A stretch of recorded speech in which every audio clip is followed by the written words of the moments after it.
Bom dia, amados, tudo bem? Bom dia.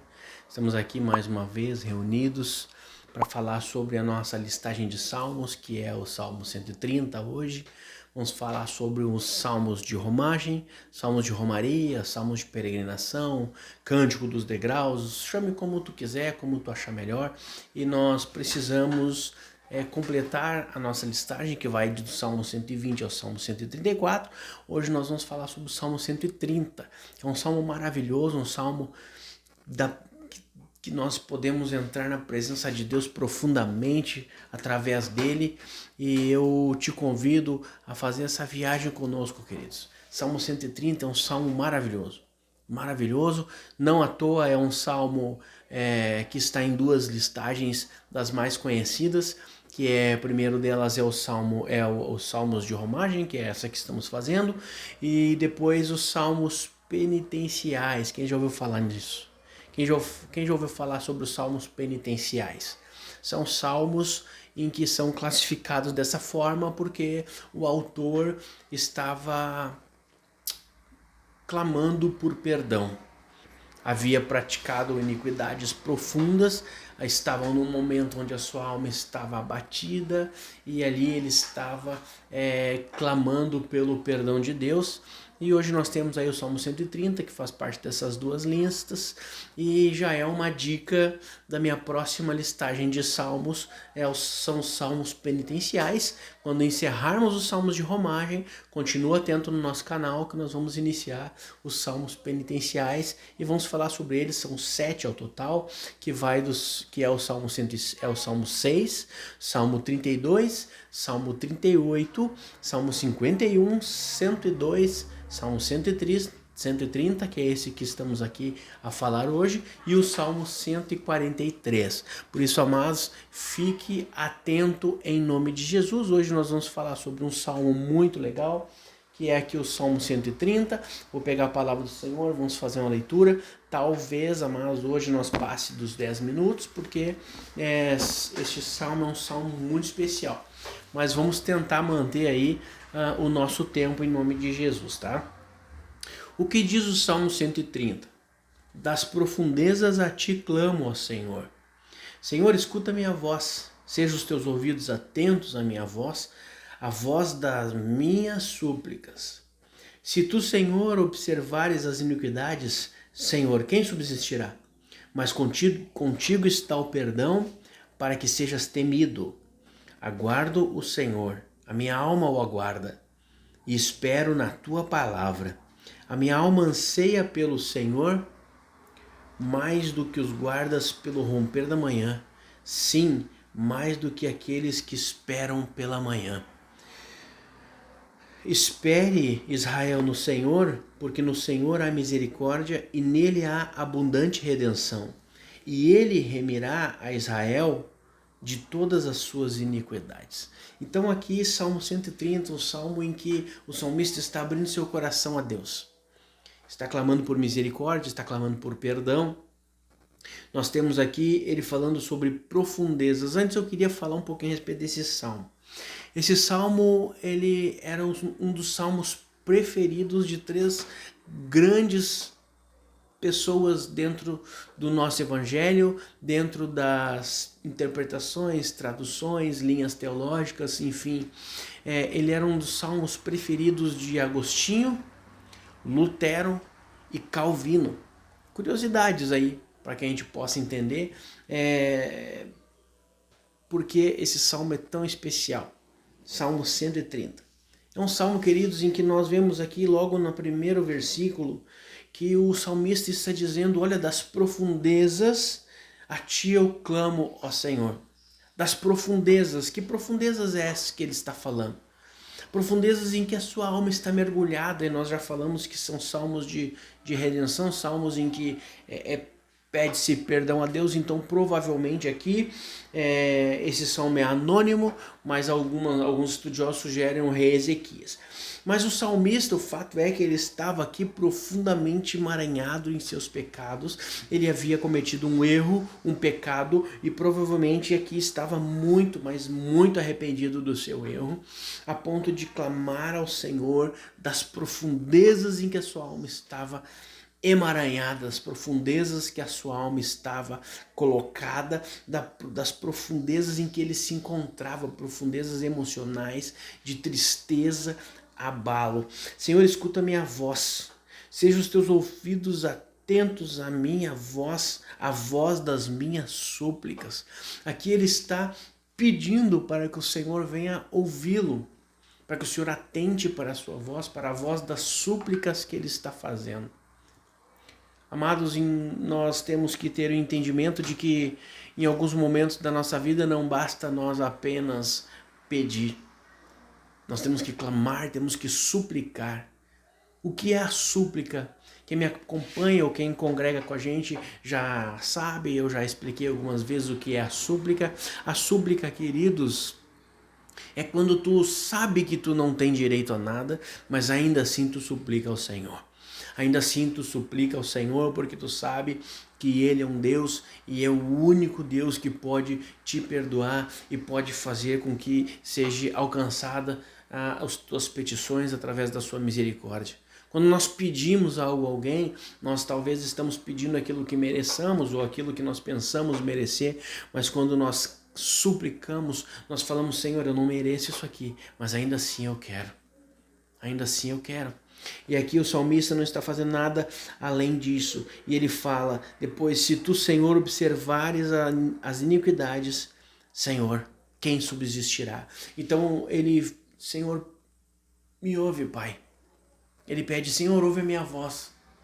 E aí, depois que ele conquista a atenção de Deus, ele vem falando sobre o que é a motivação da oração dele.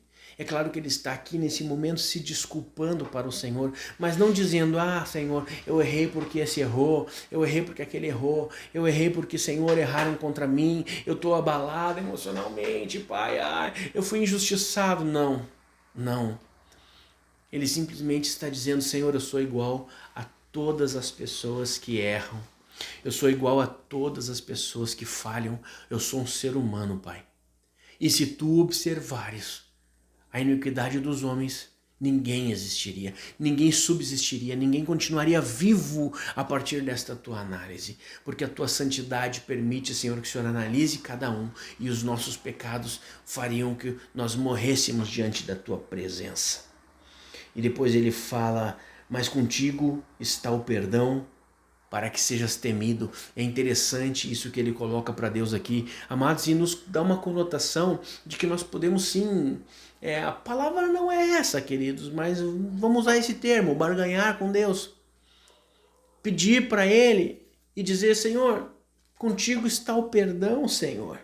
Contigo está o perdão para que tu sejas temido, ou seja, para que tu sejas glorificado, porque aqui a palavra do Senhor, quando fala temor, ela não está falando de medo, não está falando de um agente temerário, não está falando de sentir medo de Deus. Quando ele fala que o inimigo teme e treme, é porque ele respeita e treme sim, está o medo envolvido dentro de si, mas o temor, o que a Bíblia fala, o temor no Senhor seria o respeito, a glória, seria glorificado, ele é temido nos céus e na terra, glorificado e respeitado como Deus nos céus e na terra. E aqui ele está falando, Pai, me perdoe, Senhor, para que tu sejas glorificado, me perdoe, Senhor, para que tu sejas respeitado aqui na terra, como o Senhor é bom, como o Senhor é misericordioso, Pai. Então, por isso ele está clamando aqui pela glória do Senhor, ele clama pela glória.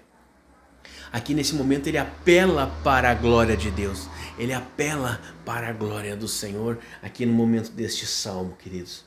Isso é muito legal, nós começamos a ver algo especial aqui, algo que nos ensina talvez a buscarmos a Deus de uma forma diferente.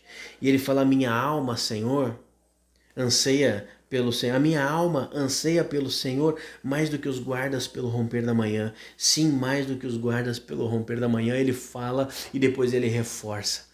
Interessante isso, queridos, porque ele fala sobre os guardas pelo romper da manhã. Imagina alguém, hoje um vigia noturno, alguém que trabalha numa segurança e que está transportando ou está guardando um local que é muito valioso e a escuridão da noite não permite que ele vê nada ao seu redor e ele está em perigo por isso.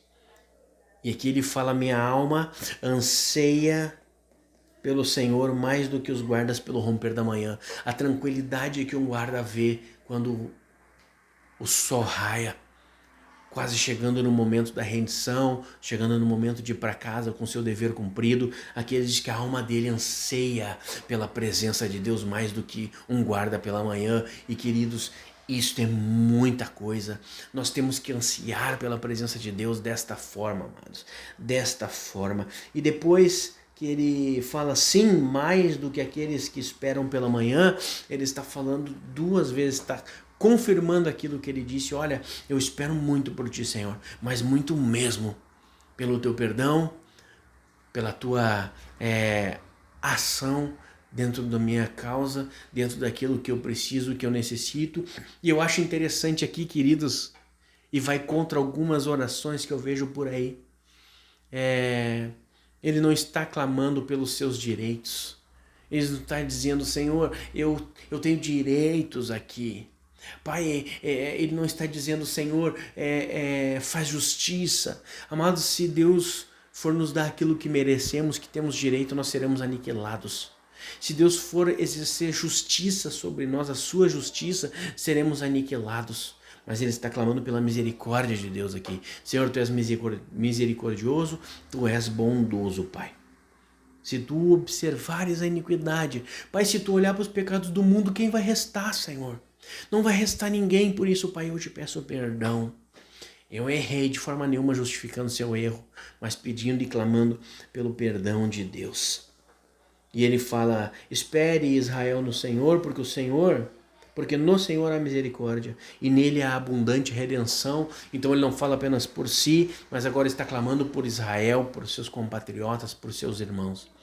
Foi perdoado, sentiu o perdão de Deus e a partir daí começa a falar do perdão de Deus para as pessoas. E é exatamente isso que nós precisamos fazer: falar para as pessoas como Deus é bom e o que Ele tem feito por nós. E depois ele fala: ele redimirá Israel de todas as suas iniquidades.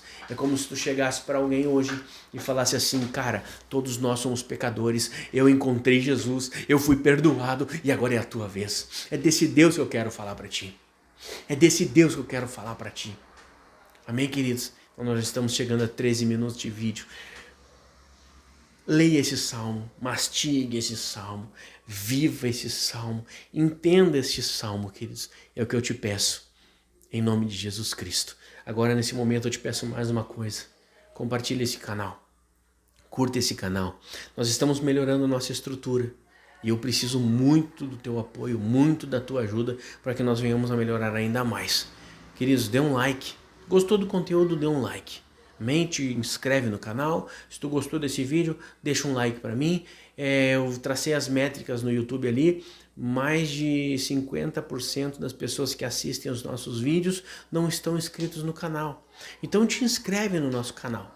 Te inscreve. Hoje nós temos ali poucos inscritos, mas eu acredito que em nome de Jesus nós vamos alcançar logo aí para poder dar um salto nesse canal, poder melhorar um pouco mais e alcançar mais vidas ainda em nome de Jesus. Amém, querido? Então, Deus abençoe a tua família, Deus abençoe a tua casa, em nome de Cristo. Amém e amém.